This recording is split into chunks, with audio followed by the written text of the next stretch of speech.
자, 여러분들 지난 시간 내용 잘 정리하셨나요? 우리 자산의 유동자산 안에 있는 당좌자산을 배우고 있습니다. 자, 당좌자산, 현금이 현금성 자산이다 라고 해서 여러분들은 현금과 당좌예금에 대해서 좀 집중적으로 배웠었고요. 현금 배우실 때 통화대용증권 이런 것들 언급했었습니다. 자, 그 다음에 두 번째로 단기 투자자산이다 라고 배우셨어요. 단기 투자자산, 자, 우리가 짧은 1년 이내라는 시간 개념을 정확하게 지키는 것은 아니지만 보통은 이제 유동자산 안에 들어가 있으니 1년 이내라고는 말은 했습니다. 자, 1년 이내에 규정을 짓고 있는 것은 이제 단기 금융상품이나 단기 대여금에 대해서 우리가 이제 1년 이내에 현금화 시킬 수 있는 여유자금을 활용하기 위해서 취득한 자산을 가지고 이야기했었고요. 자, 그 이외에 이제 우리가 1년 이내라는 말은 아니에요. 그냥 단기간 내에 매매 차익을 목적으로 유동성 있는 우리 시장성 있는 유가증권을 취득했느냐? 그렇다면 그건 단기 매매증권. 자, 만기까지 보유할 의도와 능력을 가지고 있으면 만기 보유증권, 그리고 그냥 단기 매매증권도 만기 보유증권도 아닌 상태에서 회사가 장기간 보유할 목적으로 가지고 있으면 매도 가능 증권이었죠. 자, 이들과 관련해서 이제 우리가 취득을 했을 때 취득할 때의 수수료, 단기 매매 증권일 때만 수수료 비용이라고 별도로 비용 처리하시는 거고요. 매도 가능 증권이나 만기 보유 증권은 모두 다 취득할 때의 부대 비용으로 취득원가에 가산하도록 하자. 다시 말해, 매입할 때 수수료 있었으면 그 수수료도 매입에 대해서 우리가 매도 가능 증권이라고 처리하고요. 만기 보유 증권이다. 이렇게 처리하는 거죠. 그래서 우리 시험 문제에 취득원가를 구하세요 라고 했을 때 단기 매매 증권에 대한 취득원가를 구할 때에는 수수료를 제외하시고서 수수료는 포함시키지 말고서 계산을 하시는 거고요. 매도 가능 증권일 때에는 수수료를 포함한 금액으로 취득원가를 찾으셔야 되겠죠. 자, 취득 이후에 두 번째 이제 평가 진행하고 있었습니다. 단기 매매 증권과 매도 가능 증권의 공통점은 공정가치로 평가를 한다는 거였고요. 만기 보유 증권은 삼각후 원가법이다라고 하는 방식으로 평가를 한다고 했죠. 자, 만기 보유 증권은 사실은 우리가 이제 회계관리 1급이다 아니면 재경관리사다 넘어갈 때 조금은 여러분들이 신경 쓰셔야 될 내용이고요. 저희가 회계관리 2급을 진행하실 때 제일 중요한 부분은 바로 이 단기 매매 증권과 매도 가능 증권에 대해서 공정가치로 평가했을 때 이 평가에 대한 손익을 어떻게 처리하냐 이것이었죠. 자, 우리가 취득했던 가격보다 공정가치가 상승했다. 그러면 차변에 단기 매매 증권 혹은 차변에 매도 가능 증권 자산의 증가가 발생하고요. 대변에는 단기 매매 증권 평가이익, 매도 가능 증권 평가이익 이런 내용이 기록이 되죠. 자, 그런데 여기서 조심하자. 단기 매매 증권 평가이익은 손익계산서에 영업의 수익으로 들어가는 부분이지만 매도 가능 증권 평가이익은 이 미실현 보유 손익에 대해서 우리는 자본의 기타 포괄 손익 누계액으로 처리하자고 했습니다. 자, 그러한 차이점들 때문에 이 마지막에 매각할 때, 처분할 때도 회계 처리가 달라졌었죠. 단기 매매 증권 같은 경우에 처분할 때 처분 이익이 생기면 이 마지막 공정가치로 평가했던 장부 가격 그대로 단기 매매 증권 대변에 처리하시면서 차변에 받는 돈만 쓰고요. 이 받는 돈과 장부가액의 차액에 대해서 만약에 장부가액보다 더 많은 돈을 받고서 팔았다면 단기 매매 증권 처분 이익이 되는 거고, 반면 매도 가능 증권에 대해서는 우리가 장부에 기록되었던 매도 가능 증권의 가치를 쓰시고 차변에 받는 돈을 쓰되 만약 이 매도 가능 증권에 대한 평가 이익이 대변에 지금 자본의 기타 포괄손익 누계액에 있는 상태다라고 한다면 매각할 때 그 평가 이익을 우선적으로 상계 처리해서 없애주시고요. 그 이후에 차변의 금액이 비면 매도 가능 증권 처분 손실이 되겠고요. 반대로 대변의 금액이 비면 매도 가능 증권 처분 이익이다. 이렇게 처리를 하죠. 그래서 여러분들께 이 팁도 드렸어요. 마지막에 우리가 처분 이익이냐 처분 손실이냐 이것을 물어본다라고 한다면 단기 매매 증권은 마지막 평가했던 가격과 처분했던 가격 그 두 가지에 대해서 손익을 계산하시는 거고요. 매도 가능 증권은 중간에 평가를 해도 손익에 영향을 주지 않았기 때문에 그냥 취득 가격과 마지막 매도 처분 가격 요 취득과 매도 가격 그 사이에 대해서만 우리가 처리하시면 된다고 했었어요. 그래서 중간에 평가를 했다고 해서 그 평가 때문에 처분 손익이 바뀌지 않았었다. 매도 가능 증권은 취득한 가격에서 마지막 매각하는 가격의 차이만을 보고서 여러분들이 매도 가능 증권의 처분 이익인지 손실인지를 판단하시면 되는 거였죠. 자, 이제 마지막에 재무제표에 우리가 표시를 한다고 했을 때 기본적으로 단기 매매 증권은 당연히 유동자산이고요. 이 매도 가능 증권이나 만기 보유 증권은 투자자산 쪽에 속하기도 한다. 그런데 이런 채무증권과 관련해서 1년 이내에 만기가 도래한다거나 혹은 회사가 1년 이내에 처분할 목적을 가지고 있는 이 매도 가능 증권이나 만기 보유 증권은 별도로 유동자산으로 분류가 되기도 한다. 그래서 단기 매매 증권은 무조건 유동자산이지만요. 이 매도 가능 증권과 만기 보유 증권은 유동자산이 될 수도 있고 투자자산이 될 수도 있으니까요. 요거 구분을 해야 될 필요가 있더라라고 말씀을 드렸죠. 자, 여기까지가 여러분들과 함께 진행했었던 우리 자산의 유동자산의 당좌자산 파트였고요. 이제 당좌자산에서 현금 및 현금성 자산, 단기 투자 자산까지 왔다고 한다면 이제 세 번째, 매출 채권에 대해서 진행을 하려고 해요. 매출 채권. 처음 듣는 얘기는 아니에요. 벌써 이제 처음에 수업을 들을 때는 굉장히 낯설었던 단어가 수업을 진행하면 진행할수록 어디서 많이 들었던 단어처럼 이렇게 익숙하게 다가오는 걸 느낄 거예요. 자, 우리가 뭐 처음부터 달달달달 외워서 가시는 분들도 있지만 사실 많은 사람들이 학습할 때 처음부터 모든 내용을 100%다 이해하거나 기억하고 넘어가지 않아요. 저의 회계 원리 수업도 마찬가지죠. 여러분들이 아마 오시면서 내가 한 이해력이 90% 정도까지 내용을 이해한 것 같아. 혹은 나는 80% 혹은 70%만 이해한 것 같아. 이렇게 하시면서 이제 따라오신 분 있고요. 아니면 그냥 정말로 자기 자신을 굉장히 냉정하게 판단하셔서 나 딱 반만 이해하는 것 같아 라고 하시면서도 강의를 계속해서 이어오시는 분들이 있을 거예요. 자, 상관없어요, 여러분들. 내가 다 이해하지 못하고 절반만 이해했다 라고 하셔도 꾸준하게 계속해서 진도는 나가셔라. 왜냐? 이게 한 번에 1회도 그래서 내가 막 엄청나게 100% 이해하는 경우는 많지 않아요. 계속해서 들으면서 뒤에 있는 수업 내용을 따라가면서 좀 더 익숙한 단어들이 있으면 그래, 그 내용 나 지금 들었어. 혹은 나 지난번에 들었던 거 기억나. 근데 그때는 어떤 의미인지 잘 몰랐는데 오늘 수업을 들으니까 그 개정이 어떤 것을 의미하는지 조금은 알 것 같아. 뭐 완벽하게 아니어도 돼요. 조금은 알 것 같아. 이렇게 생각하시면서 따라오시는 거예요. 자, 그래서 오늘도 매출채권, 매입채무, 미수금, 미지급금에 대한 내용을 다시 한번 언급할 텐데요. 처음 들은다고 생각하셔도 상관없습니다. 여러분들 차근차근 같이 한번 해보도록 할게요. 자, 자산은 내가 소유하는 내 것이다. 그러면 정말로 내 손에 이렇게 쥐고 있는 것만 이것만 내 자산이라고 할 수 있는 건지 아니면 내가 지금 손에 쥐고 있진 않지만 내가 가질 권리까지도 자산이라고 할 수 있는지 그걸 한번 언급해 보자는 얘기거든요. 자, 이제 친구들이 우리가 지금 자산에 대해 배우고 있잖아요. 지난번에 들어보니까 꼭 내가 소유하지 않아도 자산으로 처리할 수 있다는 게 뭘까요? 이거 좀 궁금해요. 라고 물어보는 거죠. 맞아요. 자산이라는 것이요. 꼭 회사가 정말 손에 쥐고 있어야, 회사 건물 안에 두고 있어야지만 자산은 아니에요. 회사가 앞으로 받아야 될 권리도 우리는 자산으로 처리를 합니다. 자, 그래서요. 이건 좀 개념이 쉽게 안 와요. 아직 받은 돈도 아니고 심지어 이제 현재의 행동 상태를 좀 여러분들이 파악을 해보자면 내가 가지고 있던 돈을 누군가에게 빌려줬어. 그리고 나는 돈이 내 손에서 나갔어. 근데 그 나간 부분에 대해서도 나는 그 돈에 대해 빌려준 거니까 받을 권리가 있으니까 내 자산으로 이렇게 표기를 하라는 거. 정말 어렵다. 그죠? 자, 아직 받은 돈도 아니고 혹시 못 받을 수도 있는 거 아닌가요? 라고 이렇게 물어보죠. 자, 맞아요. 여러분들 이번 파트에서 저희가 배울 거는요. 일단은 내가 손에 쥐고 있지 않아도 내가 받아내야 될 권리가 있다면 그걸 나의 자산으로 회계는 기록하도록 합니다. 라고 하는 개념 하나. 또 하나. 자, 그 돈에 대해서 내가 100% 받을 것이라고 확신하면 좋겠지만 사실 상대방이 지금 현재 어떤 상황에 있는지 내가 실시간으로 체크한다 하더라도 나는 분명히 빌려줄 때 확실하게 받아낼 수 있어 라고 생각하면서 빌려줬음에도 불구하고 나중에 그 돈에 대해서 받지 못할 수도 있는 거잖아요. 자, 회계적 사건에 대해서 이렇게 혹시라도 못 받을 것을 내가 어느 정도 불안한 마음을 예상하는 것도 장부에 기록을 해줘야 되지 않을까라고 하는 거, 이 두 가지 이번 강에서 배워가도록 할게요.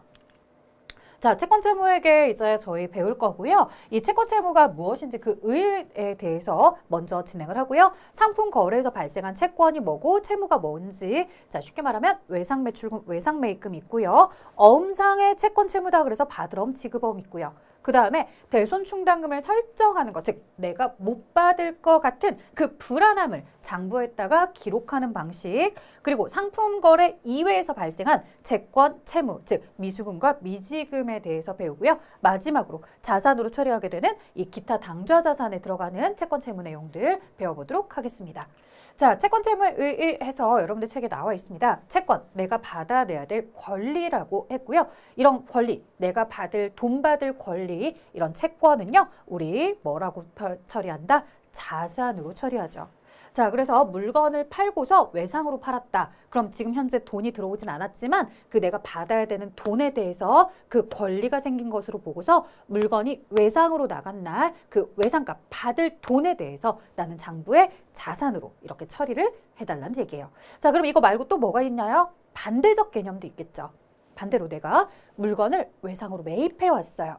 자, 상품을 외상으로 매입했어요. 원재료를 외상으로 매입했어요. 내가 돈을 갚을 의무가 있죠. 물론 내가 약속한 건 한 달 뒤에 외상값을 줄게 라고 약속을 했죠. 그런데 한 달 뒤에 줄게 라고 약속을 했어도 지금 물건을 받아온 그 순간부터 나는 저 친구한테 돈을 지불해야 되는 의무가 발생한 거죠. 그래서 한 달 뒤에 돈 나가는 날에도 물론 회계 처리를 하겠지만 당장 돈이 나가지 않아도 물건을 받아온 그 순간에도 나는 장부에 기록을 하죠. 차변에 상품, 대변에 나간 건 없잖아. 하지만 그만큼 갚아야 될 의무를 우리는 부채로 보는 거죠.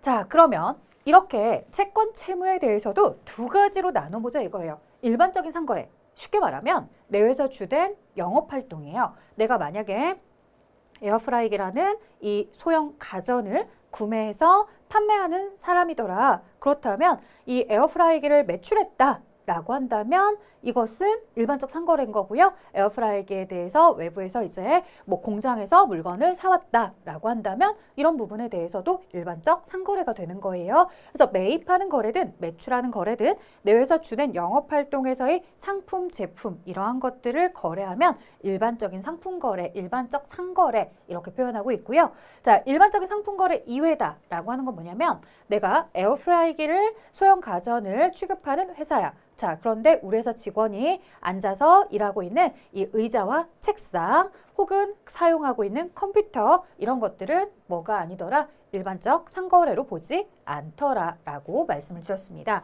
자, 그러면 일반적 상품 거래에서 물건을 외상으로 매출을 하게 된다면 우리는 그걸 뭐라고 불러요? 외상 매출금 그리고 한 가지 더 들어왔어요.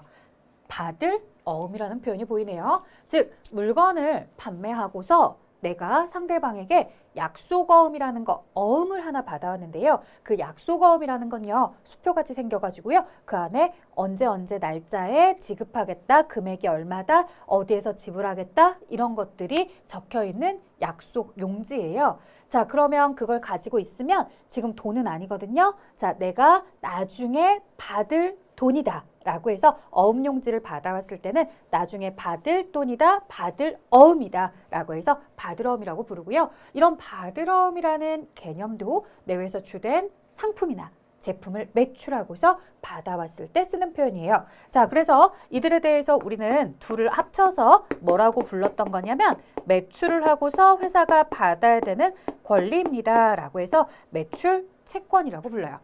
자, 여러분들이 회사에서 프로그램을 사용해서 내가 만약에 전표를 입력하고 있다라고 한다면 이 외상 매출금과 받을어음을 구분해서 입력을 하죠. 자, 그리고 외부에다가 이제 최종 재무상태표를 보고해야 되는 상황이다라고 한다면요.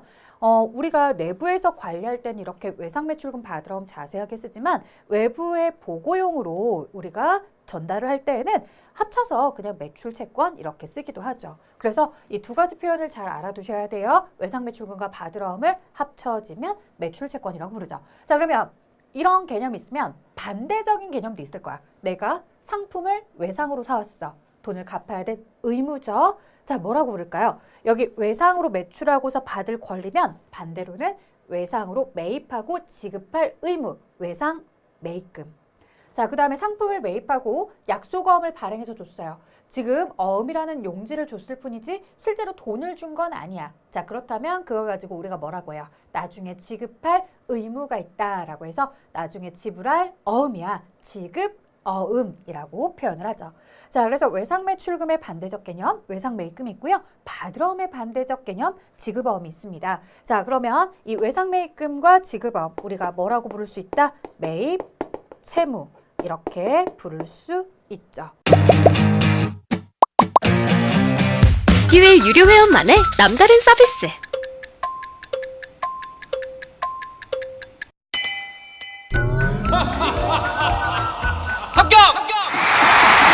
합격하고 돈도 받는 혜택.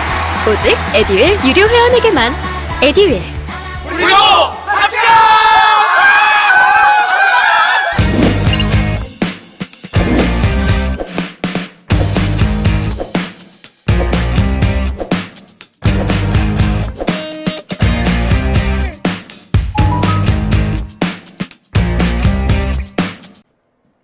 자, 일반적인 상품 거래 이외, 예를 들어 아까 이야기했던 것처럼 에어프라이기 소형 가전을 취급하는 회사가 직원이 사용할 책상을 구매했다. 혹은 직원이 사용하고 있던 책상을 당근마켓에 팔아버렸다. 아니면 또 뭐가 있을까요? 중고나라에 팔았다. 이렇게 했을 때 자, 상품이나 제품을 매출한 게 아니에요. 회사에서 사용하고 있던 비품을, 기계장치를 이런 것들을 매각하고서 아직 돈을 못 받은 거래요. 자, 그러면 외상으로 하고서 돈을 못 받았다. 아직 받지 못한 돈, 미수금이라고 해요. 자, 그러면 여기쯤 진행했을 때 어떤 친구들은 질문할 수 있어요. 교수님, 강사님, 저는요, 이 상품이 아닌, 그래요, 맞아요. 비품에 대해서 외상으로 팔았는데요. 상대방이 회사다 보니까 저한테 약속어음을 주고 갔어요. 그럼 이거는 제가 뭐라고 써야 돼요? 이건 이제 어음 받은 거니까 받으러움이라고 쓰면 돼요? 라고 하시는데요. 여러분들 받으러움으로 쓰면 된다, 안 된다? 안 된다. 왜? 받으러움은 일반적 상품 거래일 때 쓰는 거예요. 아니, 그러면 일반적 상품 거래가 아닌 기계나 자동차나 비품을 매각하고서 회사가 어음을 받아오면 그럼 뭐라고 써요?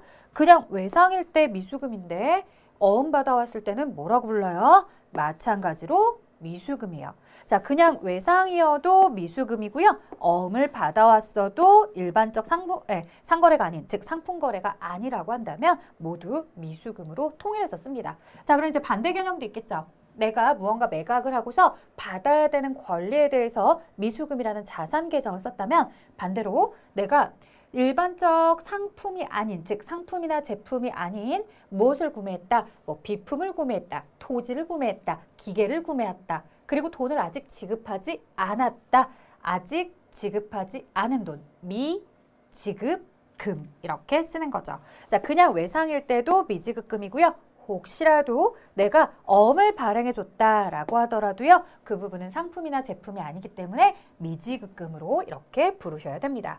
자, 여러분들은 이 내용을 통해서 이제 드디어 일반적 상거래일 때 사용할 수 있는 매출채권과 매입채무의 표현, 일반적인 상품 거래가 아닌 미수금과 미지급금에 대해서 정확하게 알 수 있을 거라 봅니다. 자, 그 다음 볼게요. 상품 거래에서 발생한 채권 채무였을 때 이 외상 매출금과 외상 매입금이 생기는 회계 처리 이런 걸 보려고 합니다. 자, 물건을 매출했어요. 대변에 매출이라는 수익이 기록이 될 거고요. 차변에 현금을 받으면 차변에 현금을 쓰겠지만 차변에 받은 돈이 없어. 왜? 외상으로 했거든. 자, 그럴 때 어떻게 회계 처리한다? 대변에 매출이고 차변에 현금 대신에 외상 매출금 이렇게 표현을 해주는 거죠. 그럼 반대로 매입회사는 어떻게 하실까요? 매입회사는 차변의 물건을 매입이라고 적을 수도 있고 혹은 뭐 상품 이렇게 적을 수도 있겠죠. 자, 대변에 돈이 나가면 뭐 현금이 나가면 나간 거 현금을 쓰면 돼요. 근데 나간 게 없더라는 거죠? 자, 그럼 뭐라고 써야 돼요?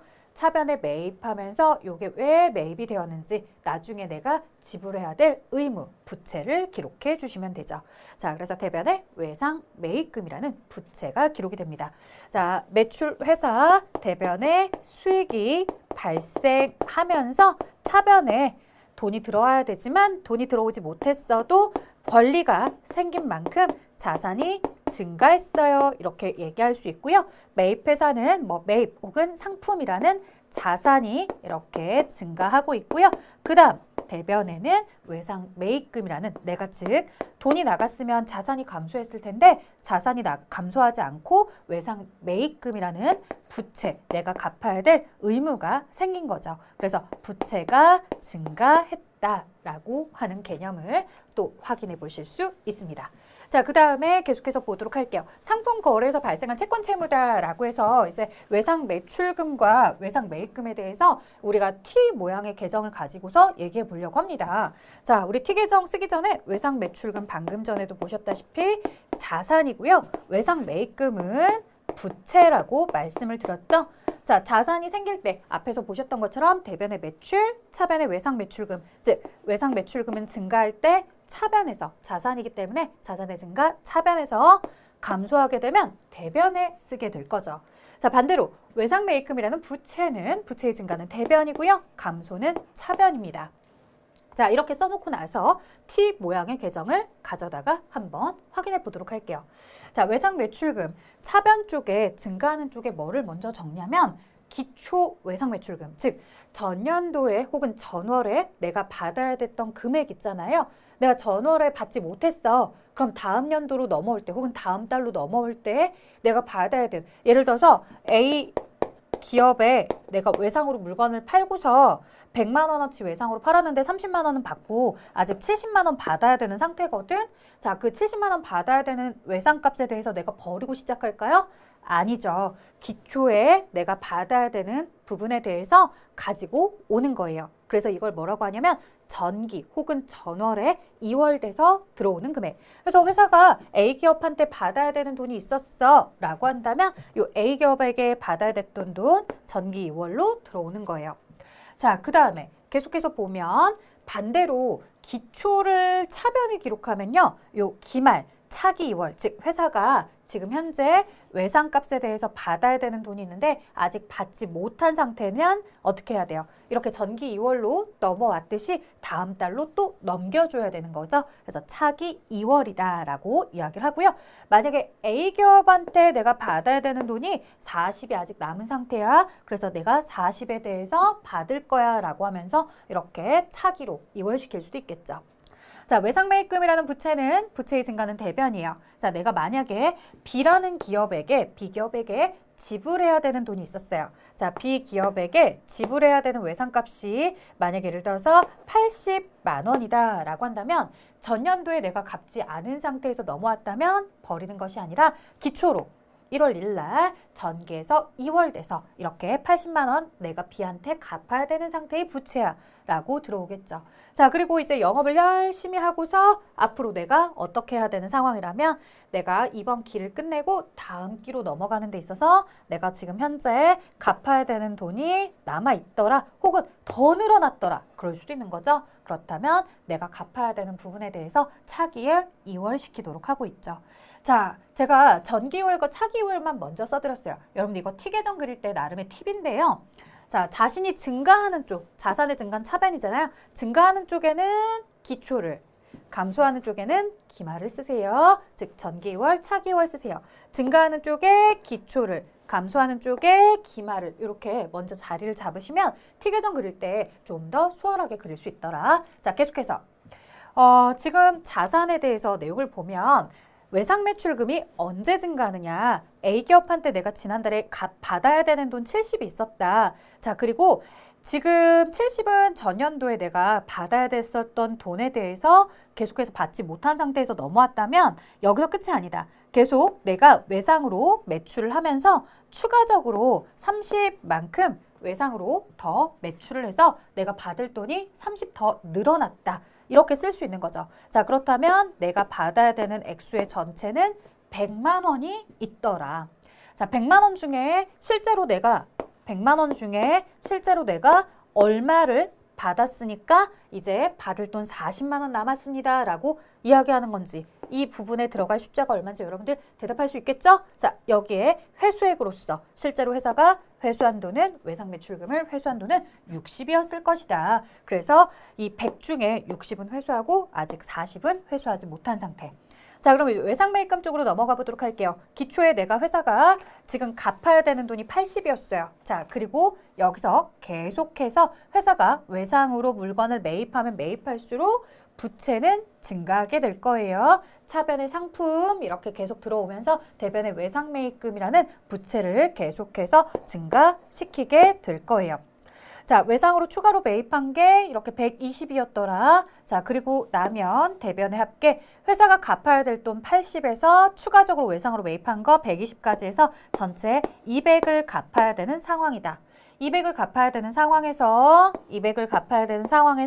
도대체 얼마를 갚았더니 아직도 120이 갚을 돈으로 남아있는 거냐? 얼마겠어요? 바로 80이겠죠? 자, 외상 매입금을 지급했기 때문에 부채는 줄어들었어요. 그런데 줄어들었을 때 80만큼 이렇게 지급을 해서 아직도 기말에는 120을 회사가 지불해야 되는 상황. 혹은 뭐 여러분들 이렇게 숫자를 또 바꿔볼 수도 있겠죠? 자, 제가 여기에다가 얼마를 기록해 볼 거냐면 120 말고 뭐 70? 70이다. 외상으로 추가로 매입한 게 70이다. 라고 한다면 뭐 150. 그러면 여기는 150. 그럼 지급액이 얼마였을까요? 라고 하면은 30을 지불하고 아직도 120이 남아있는 상태구나. 이렇게도 이제 대답을 해주실 수 있겠죠. 자, 여러분들에게 그러면 이제 어떤 시험 문제를 출제할 수 있겠더라. 출제자는 기초의 외상 매출금은 얼마였고요. 추가로 외상으로 매출한 금액은 얼마이고 차기로 이월하는 금액이 얼마입니다. 이 회사는 외상 매출금을 얼마나 회수했을까요? 이렇게 물어볼 수도 있겠고요.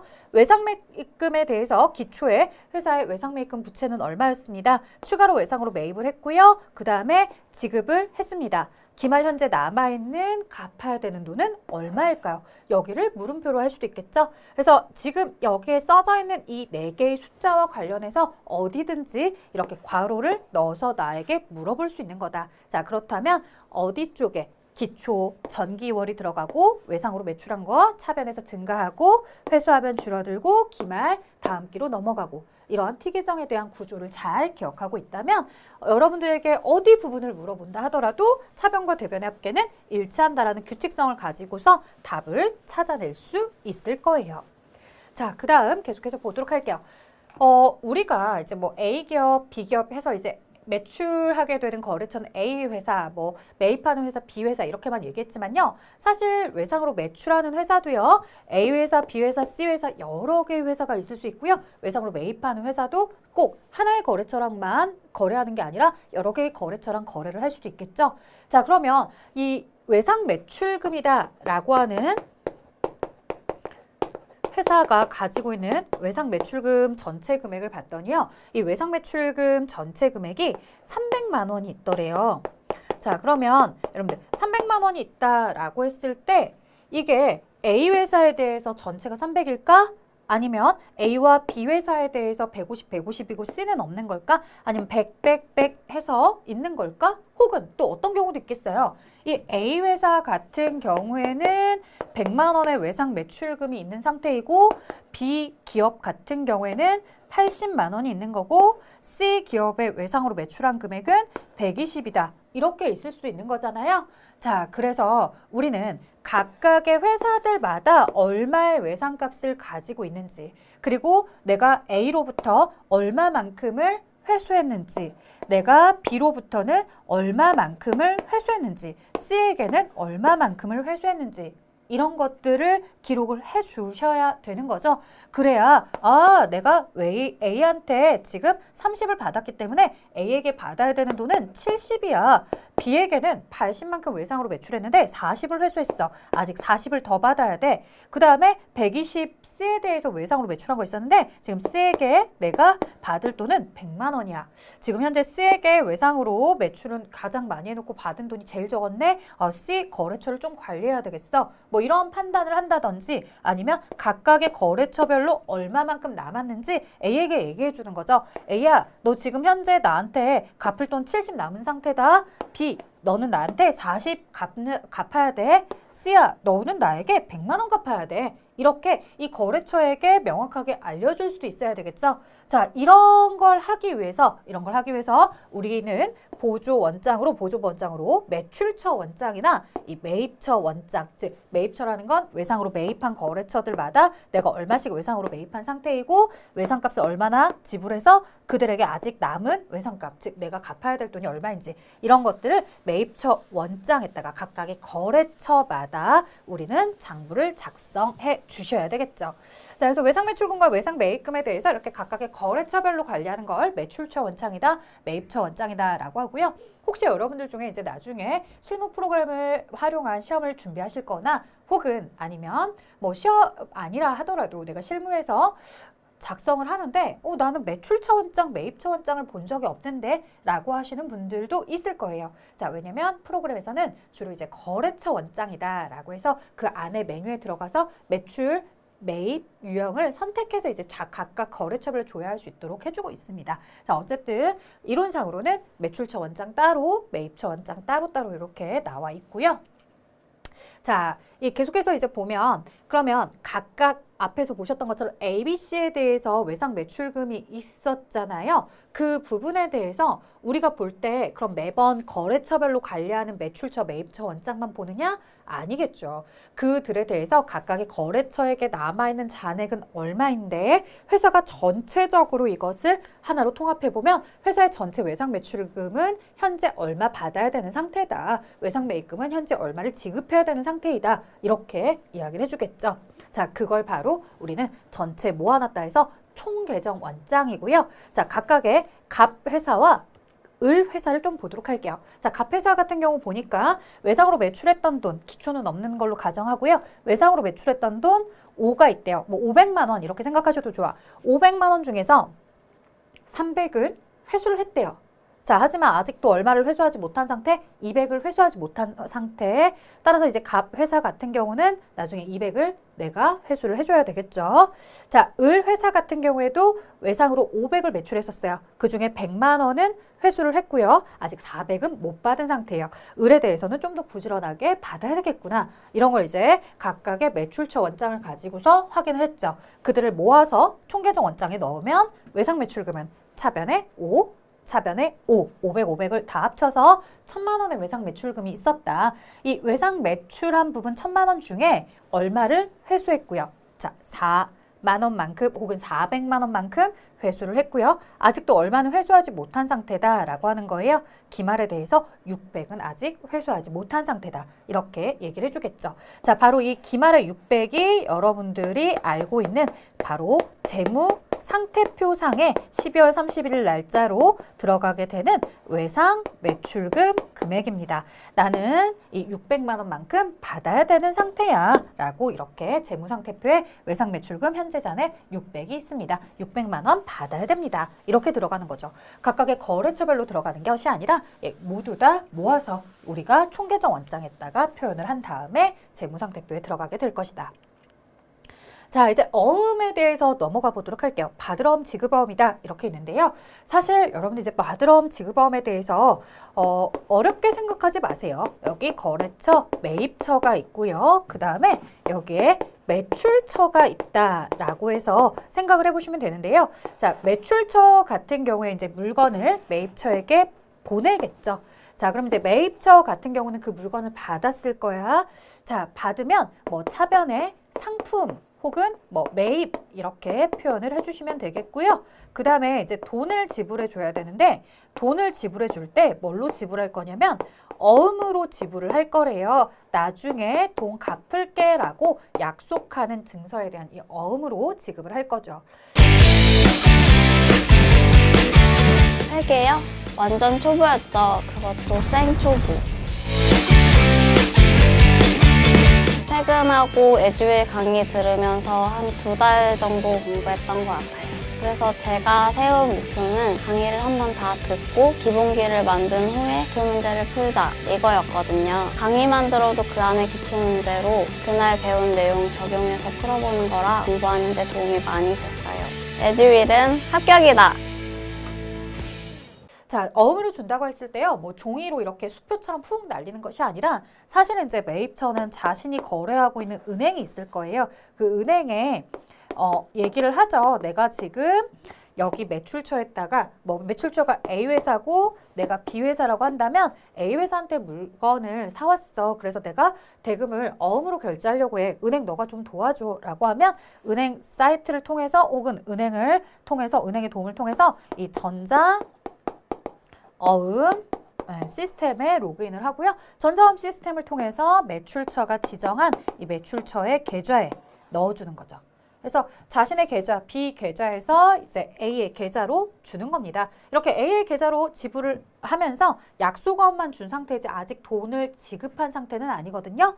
그래서 B의 입장에서는 나중에 지급할게요 라고 하는 이 지급 어음이 생기는 거고요. 이만큼 지급어음이라는 부채가 증가하는 거겠죠. 자, 내가 나중에 돈 갚을 의무가 생긴 거야. 매출처 입장에서는 대변에 자, 상품이나 제품 이런 것들을 매출하고 나서요. 상품 제품에 대해서만 되겠죠. 무슨 얘기예요? 일반적 상거래일 때만 내가 어음을 받으럼. 자, 상품 거래에 대해서 사용하는 거니까 이렇게 상품을 매출했을 때 받을 어음이다. 나중에 돈 받을게. 나의 지금 계좌에 들어가 있다. 라고 이야기하는 거죠. 그리고 나중에 이제 만기가 되면 은행에 얘기하죠. 혹은 은행이 나한테 연락을 주죠. 만기 되었어요. 돈 받아다 드릴까요? 네, 받아주세요. 그러면 이제 이렇게 통과해서 얘 계좌에서 돈을 받아다가 나에게 주는 거예요.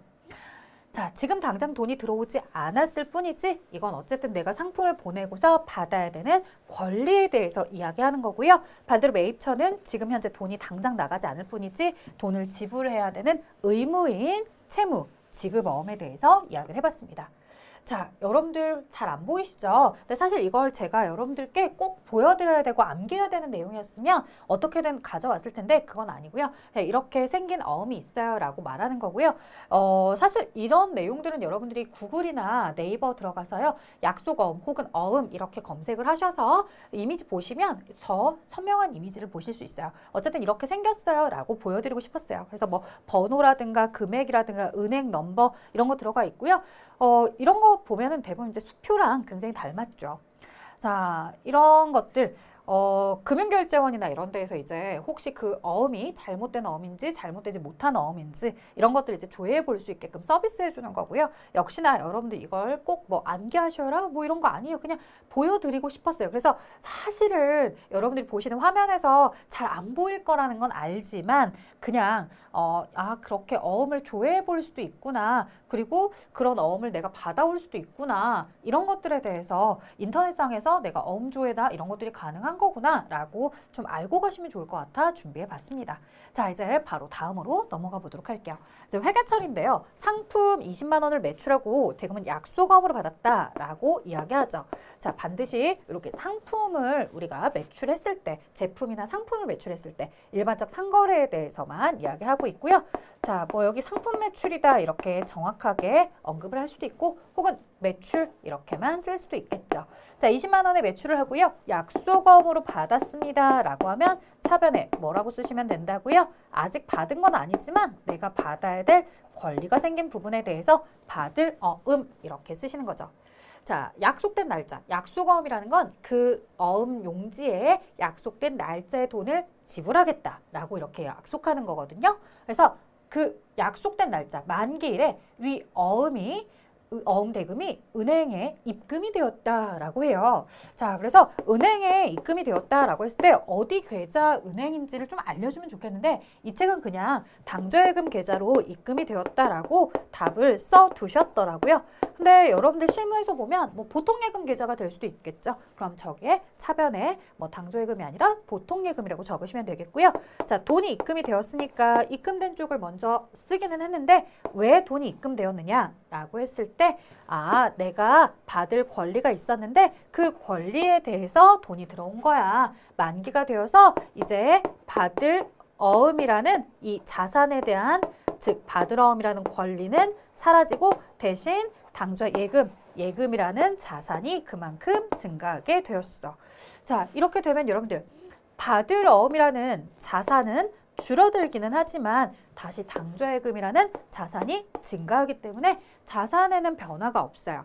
이미 애초에 우리가 제품을 매출할 때 자산의 증가를 인식을 해놨기 때문에요. 나중에 대금을 받을 때 요 받으러움이 감소한다 하더라도 당좌예금 자산이 들어오기 때문에 전체적인 자산의 합계에는 변함이 없다. 그러니까 자산의 증가는 언제 이루어진 거예요? 이미 매출했을 때 자산의 증가도 이루어졌던 거고요. 자, 그 다음에 상품 10만 원을 매입했어요. 자, 차변에 역시나 상품이었다. 자, 그랬기 때문에 우리가 이에 대해서 대금을 약속금을 발행해서 줬다라고 했을 때 나중에 돈을 지급할게요 라고 하는 지급어음으로 처리를 해주시면 되는 거죠. 자, 만기일 위 어음이 지급이 되었대요. 즉 여기 상대방이 만기일 날 돈을 이렇게 회수하는 거라고 한다면 내 입장에서는 만기일에 갚아야 됐던 부채에 대해서 갚아주셔야죠. 자, 지급어음이라는 부채가 이렇게 감소를 하는 거고요. 대변에는 뭐 약속금을 발행하여 지급했다라고 했고 아래는 어음 대금이 지급되었다라고 되어 있는데 뭐 지급되는 거 만약에 이제 현금 지급이었다 그러면 대변에 현금을 쓰시겠고요. 뭐 당좌예금에서 지급을 했다, 보통예금에서 지급했다라고 해서 예금에서 지급을 할 수도 있는 거죠. 자, 그래서 여기 굉장히 회계 처리에 대해서 그냥 차변에 오는 거냐 대변에 오는 거냐 이것만 알려주려고 간단하게 쓰셨는데 좀 더 정확하려면 뭐 어음 대금을 현금으로 지급했다 혹은 뭐 보통예금에서 지급했다, 당좌예금에서 지급했다라고 얘기해주면 조금 더 좋은 문장이지 않았을까 싶네요. 자, 근데 우리 어쨌든 이게 중요한 건 아니죠. 저희가 지금 체크하고 싶었던 내용은 받으러움을 약속금을 받아왔을 때 자산 차변에서 증가했다. 만개 회수하면 받으러움 자산 대변에 감소한다. 그리고 지급어음이라는 부채는 대변에서 생겼다가 만기일에 지급하면 부채의 감소 차변에서 이렇게 이루어지고 있더라 라고 하는 거 봐주시면 좋을 것 같습니다. 자, 그 다음 계속해서 보도록 할게요. 대손충당금. 자, 앞에서 그런 얘기 했어요. 여러분들 우리 회사가 외상으로 물건을 매출했을 때요. 그 외상값에 대해서 100% 받을 수 있다고 확신하느냐? 라고 했을 때 사실 100% 다 받을 수 있어요 라고 하면 굉장히 오만하다고 할까요? 여러분들 친구가 와서 이제 돈을 빌려줘 라고 이야기를 하죠. 근데 좀 주변에 현명하신 친구들은 얘기하죠. 친구야, 내가 너한테 돈을 줬으면 줬지. 나 돈 거래 안 해. 안 빌려줘. 야, 친구야, 나 못 믿어? 나 진짜 신용 확실하다니까? 우리 회사 잘 나가. 나 잘 다니고 있어. 야, 나 그만두지 않을 거야. 나 월급 나오면 돈 줄 수 있다니까? 친구야, 네가 회사를 잘 다니고 있다 하더라도 사실은 너희 회사가 탄탄하다고 하더라도 너가 어느 날 권고사직을 당할 수도 있는 거고 아니면 너희 회사가 갑자기 망할 수도 있는 거야. 그래서 당장 이번 달부터 너 월급이 안 나올 수도 있는 거야. 그렇기 때문에 세상에 불확실을 없앤 완전한 확실함은 사실은 어려워. 자, 그래서 말인데 너한테 난 돈을 빌려줄 수가 없어. 이렇게 얘기할 수도 있더라는 거죠.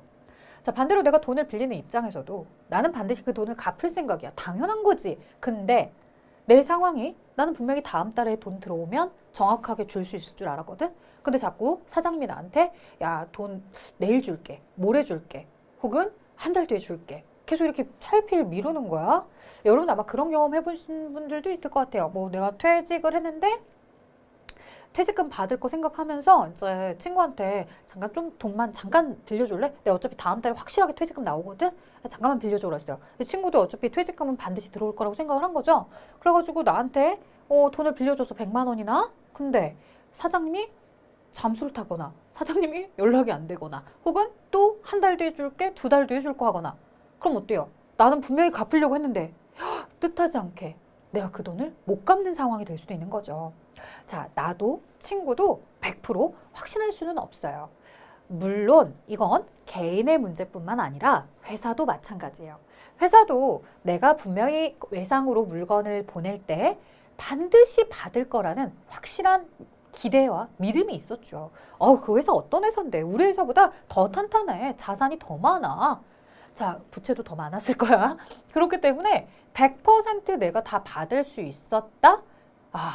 실제로 그러지 못한 경우들도 종종 생겼다라는 거죠. 그러면 재무상태표에 표기를 해줄 때 우리가 과연 외상으로 매출한 돈이 예를 들어서 100만 원이 있더라. 외상으로 매출하고 내가 받아야 되는 돈이 100만 원이 있더라 라고 한다면 이 100만 원에 대해서 100%를 다 받을 수 있다라고 나는 명확하게 정확하게 알려줄 수 있느냐? 사실 대표자 혹은 대표자가 아니라 경영자, CEO, 네가 책임져봐 라고 한다면 CEO 입장에서 100만 원으로 놓지 않을 거예요. 제 생각에는요. 물론 저희와 거래하는 거래처들이 좀 탄탄하고 완벽한 거래처고 저는 끝까지 쫓아가서 받아낼 생각이 있지만 만약에 상대방이 죽어버리거나 그러면 내가 받을 수가 없으니까 불확실한 마음에 1% 정도는 저 못 받을 수도 있을 것 같아요. 혹은 우리 회사에 아주 오랜 기간 동안 지금 계속해서 평균치를 내봤더니 전체 외상으로 매출한 것 중에 1% 정도는 항상 못 받았던 것 같아요. 저도 1% 정도는 못 받을 거라고 이렇게 불확실성을 언급해 드리도록 할게요. 라고 하는 거죠. 혹은 또 어떤 경우도 있냐면 여러분들 친구한테요. 어제 빌려준 돈이 있어요. 그리고 다른 친구한테는 한 달 전에 빌려준 돈이 있어요. 또 다른 친구한테는 3년 전에 빌려준 돈이 있어요. 여러분들, 자, 만약에 모두 다 10만 원씩 빌려준 상태다. 나는 못 받을 확률 혹은 받을 확률이 다 똑같이 존재할까요? 어느 걸 더 확실하게 받을 수 있을까요? 아무래도 어제 당장 빌려줬던 돈에 대해서 받을 수 있는 가능성이 훨씬 크겠죠. 왜? 아직 그 친구가 그 돈을 쓰지 않았을 수도 있는 거야. 그죠? 혹은 썼다 하더라도 어제 빌려갔으니까 내가 오늘 가서 달라고 하기가 굉장히 더 수월한 거예요. 왜? 서로 기억하고 있잖아. 근데 한 달 전에 빌려간 친구 기억을 잘 못하는 것처럼 그런 일 없었던 것처럼 3년 전에 빌려간 친구는 더더 애초에 이제 갚을 생각이 하나도 1도 없어. 자, 이렇게 될 수도 있더라는 거예요. 그래서 회사가 그 외상으로 매출한 대금이 지금 한 달 이내의 외상 매출금인지 아니면 한 달에서 3개월 이내의 것인지 아니면 3개월 초과 6개월 이내의 것인지 이런 식으로 6개월 초과 1년 이내의 것인지 각각 그 기간에 맞춰서 얼마 정도씩 받지 못할 건지 그 연령을 분석해서 채권에 대한 연령을 분석해서 각각의 대손율을 다 정하는 경우도 있겠죠. 자, 어쨌든 뭐 평균치를 내든 아니면 통계를 내서 평균치를 내든 아니면 뭐 연령에 따라서 그렇게 하시든 회사가 그 전체적인 돈에 대해서 받지 못할 것 같은 이 불확실한 확률의 돈에 대해서 나는 재무상태표에 좀 표기를 해줘야 되겠다. 그러면 재무상태표다라고 해서 우리가 재무상태표라는 걸 작성을 했을 때 이 재무상태표상 안에 자산의 유동자산의 당좌자산 안에 외상 매출금이요 라고 해서 외상 매출금은 100만 원이 기록이 되지만 그 100만 원 중에서 1%에 해당하는 만 원에 대해서는 혹시나 회수하지 못할 수도 있다라고 보고 있고요. 그래서 내가 완벽하게 회수할 수 있다라고 생각하는 돈은 99만 원입니다. 이런 식으로 우리가 주주들한테 표기를 해주면 주주들이 이걸 보고서 아, 이 회사가 지금 현재 받을 수 있다고 자부하는 건 99만 원 정도로 내가 판단을 해야 되는구나 라고 알 수 있겠죠. 자, 지금 저는 이제 숫자로 간단하게 이렇게 얘기했지만 저희 교재에는 내용상 자, 재무상태표상에는 어떻게 해줘야 된다고요? 회수 가능한 금액을 표시해 주라는 거예요. 전체 외상값 중에서 받지 못할 돈을 제외한 회수 가능 금액 저는 이제 99만 원 이렇게 이제 표기를 했던 거고요. 자, 이들에 대해서 우리가 회계처리나 이런 걸 이야기하려면 대손 추산액이라는 개념도 이야기를 해야 되고요. 대손 충당금이라는 개념도 이야기해야 되겠고요. 그 다음에 대손 상각비라는 개념도 말을 해줘야 돼요. 자, 대손 추산액이라는 건 뭐냐? 보유 중인 채권 잔액 중 회수하지 못할 것으로 예상이 되는 금액. 자, 여기서 얼마였을까요, 여러분들? 내가 회사가 가지고 있는 채권 중에서 회수하지 못할 것으로 예상이 되는 금액 만 원이었죠, 만 원. 1%에 해당하는 만 원에 대해선 회수하지 못할 것이다. 자, 이걸 어떻게 계산한 거였어요? 외상 매출금 채권 금액에다가 1%에 대해서 적용을 해서 나온 금액이었죠. 이걸 여러분들은 대손 추산액 이렇게 이야기를 하겠죠. 자, 그 다음 대손 충당금이라는 개념이 있어요. 이 대손 충당금이라는 개념은 뭐냐면 대손 추산액으로 인해서 감소되어야 할 채권 잔액을 직접 빼서 99 이렇게 하지 않고 간접적으로 그 아래 마이너스 형태로 이렇게 채권에 차감하도록 시키는 계정. 바로 얘가 뭐라는 거예요? 대손 충당금이라고 부른대요. 자, 그래서 그 대손 추산액에 대해서 재무상태표에 쓸 때의 명칭이 바로 대손 충당금이다. 자, 그러면 대손 삼각비라는 건 뭐냐? 자, 우리가 이렇게 대손 충당금을 설정하기 위해서 채권을 감소시키기 위해서, 즉 우리 이렇게 대손 충당금이다라고 하면 외상매출금이라는 자산에 감소하는 형태로 이렇게 쓰고 있잖아요. 즉 자산의 감소는 대변이에요. 대변. 대손 충당금이다라고 해서 자산의 마이너스 형태로 기록하기 위해서 이렇게 대변에 회계 처리를 하게 돼요. 그러면 대변에 처리를 하고서 차대 밸런스를 맞추기 위해서 차변에도 뭐라고 쓰기는 해야 돼. 자, 근데 지금 상대방 회사가 파산한 것도 아니고 상대방 회사가 진짜로 누가 정확하게 못 갚는다고 얘기한 것도 아니고요. 그냥 우리가 전체 채권에 대해서 대손 추산액을 계산해서 그 추산액에 대해서 단지 자산의 마이너스 형태로 기록했을 뿐이에요.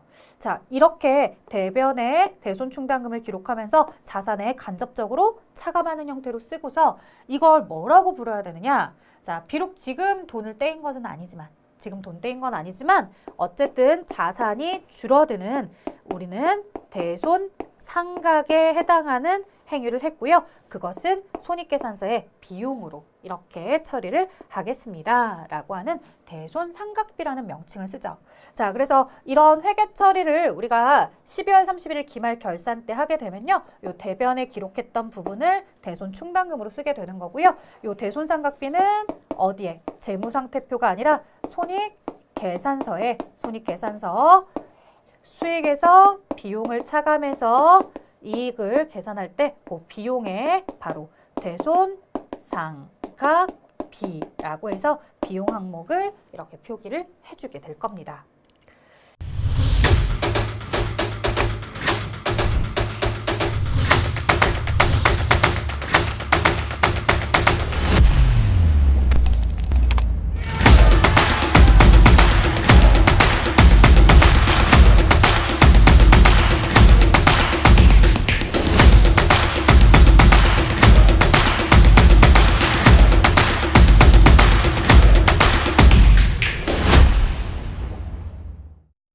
자, 그러면 관련된 내용을 좀 더 보도록 할게요. 예제를 보시면 더 수월할 것 같아요. 자, 주식회사 3일에 기말에 매출채권 가액은 100원, 기말에 대손 추계액은 20원이래요. 즉, 채권 가액에다가 뭐 저는 앞에서 대손율 이렇게 해서 대손율을 뭐 1%로 계산을 했지만 얘들은 20원이었다라고 하는 거 보니까 이 채권 잔액에다가 20% 정도는 항상 못 받더라 라고 생각을 한 거죠. 그래서 기말에 못 받을 것으로 예상하는 돈이 20원이래요.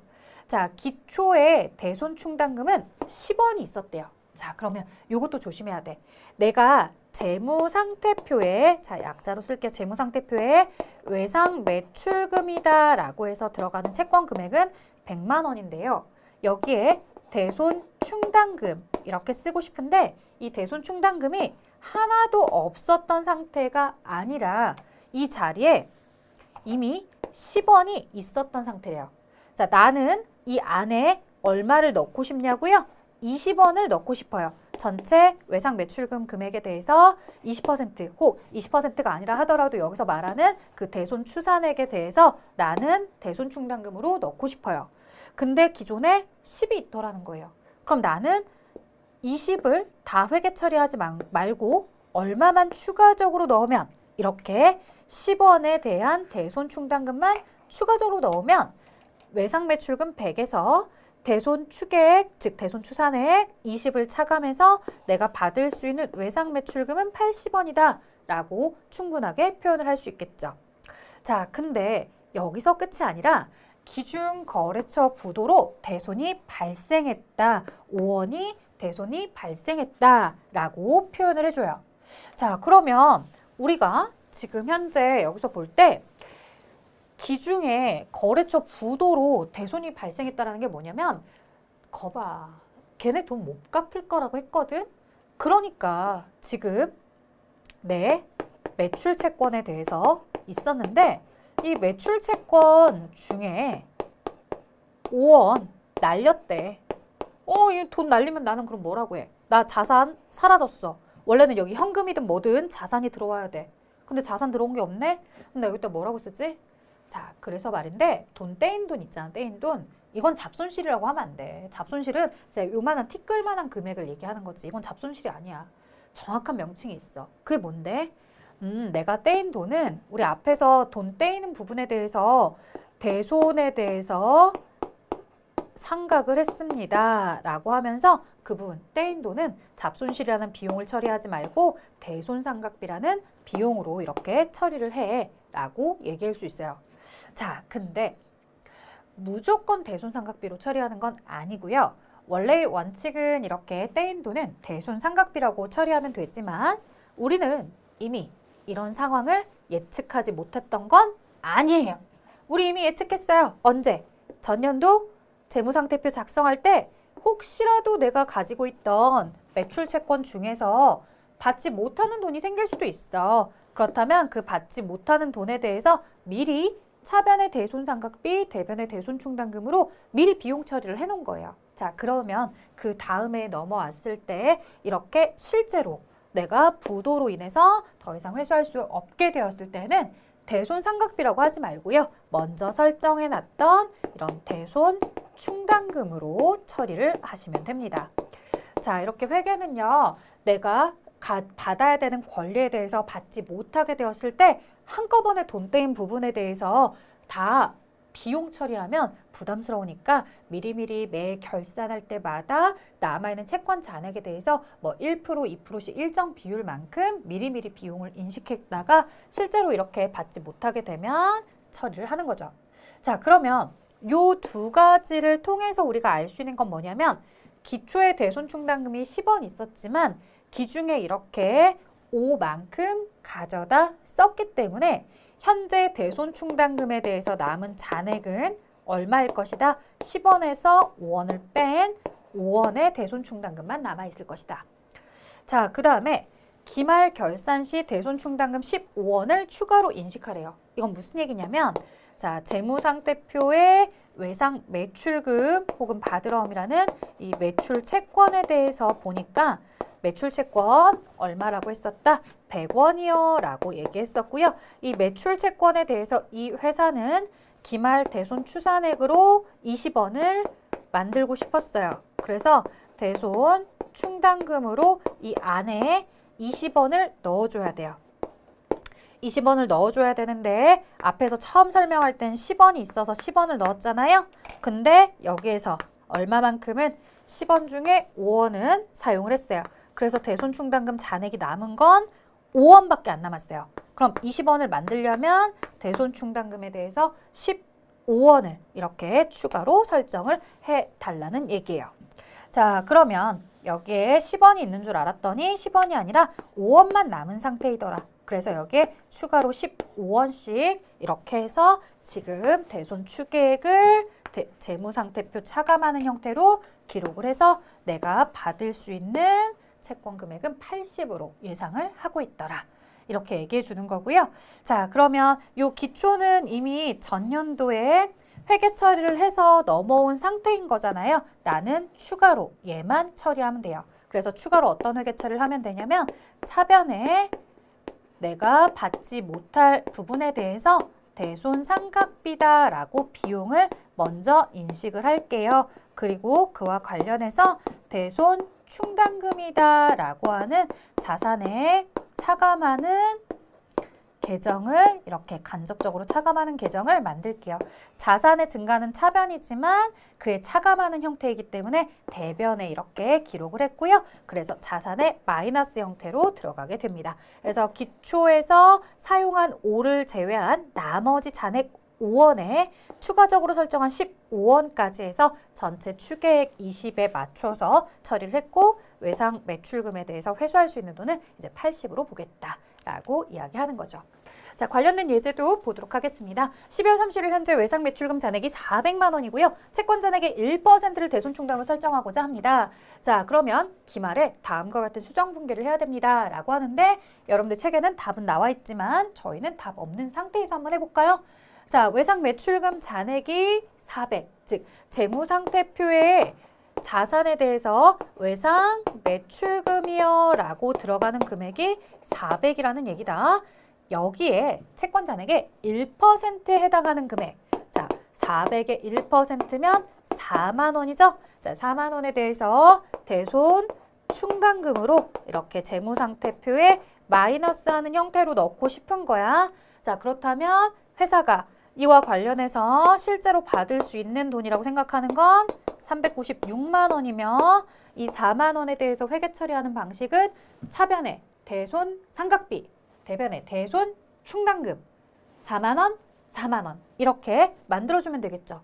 이 문제는 기초에 대손 충당금이 얼마 있었는지 그런 언급 전혀 없어요. 자, 그래서 차변의 대손 상각비 4만 원, 대변의 대손 충당금 4만 원 이렇게 넣어주시면 되는 거예요. 자, 그럼 이 부분을 T 계정에 옮겨 놓는다 그러면 어떻게 하실까? 대손 상각비. 자, 우리 전개하는 거 얘기했었죠? 금액은 내 거, 이름은 네 거 쓰면 돼요. 금액, 대손 상각비 어디 있어요? 차변에 있죠? 차변에 4만 원 쓰고 뭐 대손 충당금 이렇게 써줘도 좋겠고. 자, 그럼 대손 충당금은 어디 변에 쓸까요? 대변에 써야 되겠죠? 대손 충당금은 대변에 4만 원을 이렇게 쓰면 되죠. 자, 대손 상각비는 비용이기 때문에 비용의 발생은 차변이고요. 대손 충당금은 자산의 차감 성격이기 때문에 대변에 이렇게 기록을 했죠. 자, 그래서 자산을 감소시키도록 아까 보셨던 것처럼 외상 매출금 400에 괄호하고서 4만 원 썼죠. 마이너스하는 형태의 계정이고요. 자, 이들에 대해서 우리가 재무상태표 유동자산의 외상 매출금 쪽을 가서 보시게 되면 외상 매출금은 전체가 400이고요. 거기에 대손 충당금으로 자산의 마이너스하는 형태로 이렇게 4만 원이 표기가 되어서 실제 회사가 받을 수 있는 돈으로 보는 금액은 396만 원이다 라고 표기를 해주실 수 있겠죠. 자, 상품거래 이외에서 발생한 채권 채무, 미수금과 미지급금이에요. 자, 이건 뭐냐면요. 여러분들, 자, 좀 내용이 이상한가요? 그림이? 기계장치예요, 기계장치. 자, 그럼 얘는 자동차예요. 자, 이런 기계장치를 외상으로 회사가 팔았다? 그러면 대변에 기계장치라고 하는데 자, 외상이에요. 아직 돈을 못 받았어요. 외상 매출금 쓰면 안 된다고요. 어음 받았어요? 그래도 받으러 엄 쓰면 안 돼요. 회사는 그걸 뭐라고 불러요? 아직 받지 못한 돈 해서 미수금 부르시는 거죠. 자, 그 다음에 자동차를 외상으로 구매했어요? 그러면 회사가 차량 운반구 이런 자산을 인식해요. 차량 운반구를 인식하는데 외상이에요. 자, 외상 매입금 안 되죠. 아직 돈을 지급하지 않았다라고 해서 미지급금이라고 부르는 거예요. 자, 그럼 관련된 회계 처리해보라고 합니다. 한번 볼게요. 의료업을 영위하는 주식회사 3일은 장부금액 100만 원의 기계장치를 100만 원에 외상 판매했다. 자, 방금 보셨죠, 여러분들? 대변에 뭐 하시면 되는 거예요? 기계장치 100만 원, 그 다음 차변에 외상으로 판매하다, 외상 매출금 이렇게 쓰면 된다, 안 된다? 안 된다. 자, 표현은 외상 판매하다 라고 했지만 외상으로 판매했다고 무조건 외상 매출금 쓰시면 안 돼요. 자, 나는 상품을 매출한 게 아니야. 기계장치야. 그렇다면 이 부분에 대해서 아직 받지 못한 돈 뭐라고 부른다? 미수금. 자, 그 다음에 또 계속해서 보도록 할까요? 주식회사 3일은 토지 200만 원에 구매했어요. 자, 토지도 마찬가지. 상품이 아니야. 그러면 차변에 토지 200 이렇게 쓰시고요. 대금은 한 달 후에 지급한대요. 즉 외상인 거나 마찬가지야. 그럼 대변에 뭐라고 해야 돼요? 돈이 나간 건 없어. 네, 현금 나간 거 없어요. 그 부분에 대해서 갚을 의무. 자, 그러면 외상 매입금? 아니죠. 우리 뭐라고 불러야 돼요? 미지급금이라고 불러야 됩니다. 자, 그래서 상품이 아닌 이런 기계장치나 토지를 외상으로 거래하는 부분 미수금, 미지급금 쓴다라는 거. 자, 그 외에 이제 기타 채권 채무가 있어요. 좀 더 자세하게 부채 파트에서도 나와요. 왜냐면 얘들에 대해서 우리가 부채로 보고 있기 때문에 부채 파트에서도 더 자세하게 나올 거예요. 자, 그 전에 먼저 앞서서 얘들 자산에 대해서 먼저 얘기하면요. 내가 먼저 지급한 돈, 즉 계약금 같은 거요. 내가 원재료나 제품, 상품 이런 거 사고 싶은데 지금 물건이 없대. 그래서 주문만 하고 오기로 한 거예요. 그래서 주문하면서 계약금 내고 온 거죠. 자, 만약에 그 상품이나 제품이 오지 않으면 그 계약금은 내가 돌려받을 권리가 있는 내 돈이에요. 그래서 먼저 지급한 계약금은 내 권리, 내 자산이죠. 반대로 계약금을 먼저 받아왔으면 물건 못 주면 돌려줄 의무가 있는 부채예요. 자, 가지급금 임시 계정했었죠. 우리가 직원을 출장 보내거나 했을 때 임의로 쓰는 계정, 가지급금 이렇게 얘기했었고요. 얘들은 사실 이제 자산의 성격을 가진 것뿐이지 임시로 쓰는 계정이기 때문에 재무상태 표에는 들어갈 수 없고요. 가수금 마찬가지 회사가 받기는 받았지만 만약에 잘못 입금된 걸 수도 있어요. 저도 그런 경우 있거든요. 동명이인이어서 저한테 입금을 해줬다는 거예요. 근데 알고 보니까 제 돈이 아니었던 거죠. 그래서 반대로 돌려주게 되는 경우들도 있습니다. 그래, 그런 것들에 대해서도 아직 받긴 받았지만 내가 명확하게 뭔지 모르기 때문에 사실은 그건 돌려줄 의무도 있는 돈이니까 임시로 가수금이라는 계정을 써놓기도 하는 거죠. 그래서 이제 부채의 성격인 건데 어쨌든 성격만 부채인 거고 최종적으로 재무상태표에 들어가진 못해요. 자, 미수 수익 이건 뭐냐면요. 내가 수익에 대해서 지금 현재 받지는 못했어요. 받지는 못했는데 이 우리 수익과 비용에 대해서 얘기할 때 발생주의 얘기했었잖아요. 발생주의에 대해서 수익을 인식을 했다. 그럼 차변에 아직 받지 못했어도 당해년도에 받아야 되는 수익은 미수수익이다라고 쓰는 거고요. 역시나 당해년도에 발생한 것으로 내가 받을 권리를 이야기하는 거고요. 반대로 지급을 해야 되는 비용 아직 지급 못했어. 내가 아직 약속한 날짜는 아니어서 돈은 안 줬지만 당해년도에 비용이 발생한 상태야. 그런 것들은 미지급 비용이라고 부르고요. 내가 갚아야 되는 의무로 쓰시는 거죠. 자, 그 다음에 선급 비용은 어떤 거예요? 역시나 발생주의에 따라서 내가 보험료나 이런 것들에 대해서 내년도 것까지 더 많이 내놓았다. 자, 하지만 당해년도만 비용 처리하다 보니까 내년분에 대해서 납부한 것은 아직 내가 앞으로 보장을 받을 권리가 있는 돈을 낸 거다. 그래서 선급 비용이다 라고 얘기하는 거고요. 선수수익은 반대로 회사가 돈을 내년도 것까지 다 받아왔다. 내년도까지 받아왔지만 만약에 내가 오늘 거래를 종료시킨다고 한다면 내년도에 해당하는 부분에 대해서는 상대방에 돌려줄 의무가 있는 돈이다 라고 해서 먼저 받은 수익이지만 내가 아직 기간이 도래하지 않았기 때문에 발생하지 않았기 때문에 이와 관련해서 우리는 뭘로 처리하자? 부채로 돌려줄 의무가 있는 부채로 처리하자 라고 하는 거죠. 자, 그래서 미수수익이나 미지급 비용에 대해서는 내가 받을 것을 예상할 때 혹은 지급할 것을 예상할 때고요. 선급 비용이나 선수수익에 대해서는 먼저 받은 돈 혹은 먼저 지급한 돈에 대해서 다음 연도로 이연시킬 때 사용하는 개념입니다. 자, 저희 이번 강에서는요. 매출 채권과 매입 채무를 배웠어요. 어느 상황에서 상품에 대한 거래에 대해서 우리가 외상으로 매출하거나 어음을 받았을 때 매출 채권, 그 다음에 외상으로 매입하거나 어음을 지급했을 때 매입 채무였죠. 자, 그 외에 이제 일반적 상거래가 아닌 미수금, 미지급금이라는 개념을 배우셨고요. 자, 이것은 일반적 상거래가 아닐 때 사용하는 채권 채무 계정이고요. 그 다음 미수자가 들어가 있는 비슷한 계정, 방금 전 보셨던 이 수익과 비용에 대해서 사용하는 미지급 비용, 미수 수익이라는 개념도 있더라. 요거는 내가 외상으로 물건을 매출했을 때 사용하는 것이 아니라 수익 계정에 대해서, 비용 계정에 대해서 비용이나 수익을 예상할 때 사용하는 거다. 자, 그 다음에 이런 채권에 대해서 회사가 받지 못할 것을 예상을 해서 미리 대손 충당금이라는 걸 설정할 수 있으며 대손 충당금은 자산에 차감하는 성격으로 자산의 마이너스 형태로 간접적으로 표기를 하고 있었다. 계약금을 먼저 지급한 거, 계약금을 먼저 받은 거. 선급금과 선급비용 구분하셔야 돼요. 이거는 비용을 먼저 지급한 거, 이건 수익을 먼저 받은 거. 계약금인지 비용인지 이런 것들을 좀 구분을 잘 해주셨으면 합니다. 자, 여기까지 저희요 이제 이 자산의 당좌 자산이다 라고 하는 부분에 대해서 배웠어요. 그러면 이제 다음 시간에 뭐 배워야 되겠어요? 유동자산에 당좌 자산만 있는 거 아니죠? 당좌 자산까지 다 배웠다면 이제 두 번째 재고 자산으로 넘어가야 됩니다. 자, 여기까지 하도록 할게요. 수고하셨습니다.